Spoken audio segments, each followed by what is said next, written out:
So I have another image that I isolated, and that's going to be a flower. So right now it looks like it's just a floating flower. It has no place. So we're going to use drop shadows to make sure it finds a home on this background. So I'm going to do what we've done with the previous object, and I'm going to add a new layer. And I'm going to grab my paintbrush tool. This is going to be my shadow layer.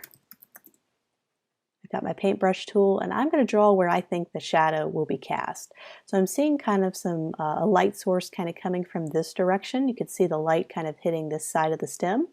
So I'm just going to play with that and go with that kind of light source coming down here. So if the light source is coming from the top, it's going to cast shadows right around here, maybe just a very sliver down the stem, and it's also going to cast a shadow that goes out on the little leaf here. So let's do up here a little bit. And let's put our shadow layer behind, and we're just guessing right now where it would go.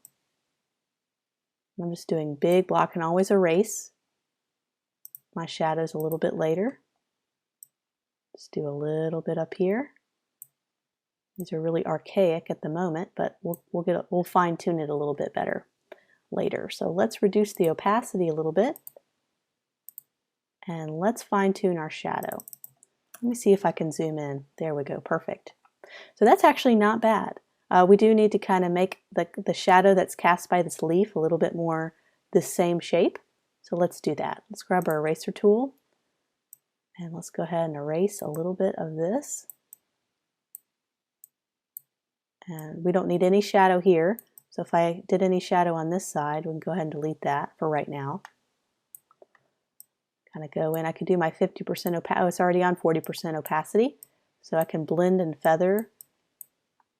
It looks a little bit better. So that's already looking like a pretty decent shadow. Probably don't need as much shadow here, simply because, whoops, we don't need as much shadow here because it's just the stem being cast down here. So let me delete that. Any shadows here? We don't need shadows here.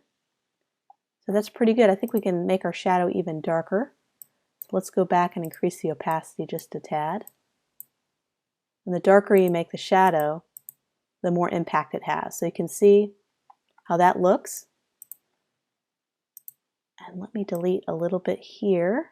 That was a little too fat of a shadow. And I think there's still some shadow being cast here.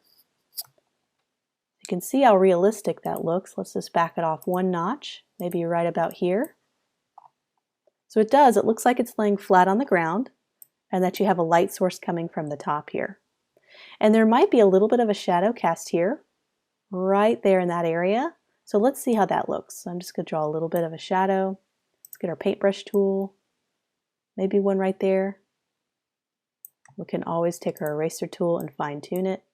Maybe it's just a tiny shadow. Maybe it's just like a very little bit from that back part, maybe casting, maybe this flower blocks the light a little bit there and casts a shadow. So that is one way. Maybe we can come in, tighten that a little bit. We do a very, very subtle feathering here. So I'm not deleting all of it. I'm just deleting maybe 15% here. Perfect. I think that looks fantastic. Let's zoom out. Let me back the shadow off just a little bit, make it a little more opaque. I think it no longer looks like it's floating in the middle of the sea here. It looks like it's a little more ingrained in the background. It looks like it's really, it's not a floating flower in the middle of nowhere. So I love this shadow. We're going to try a different type of shadow with this flower next.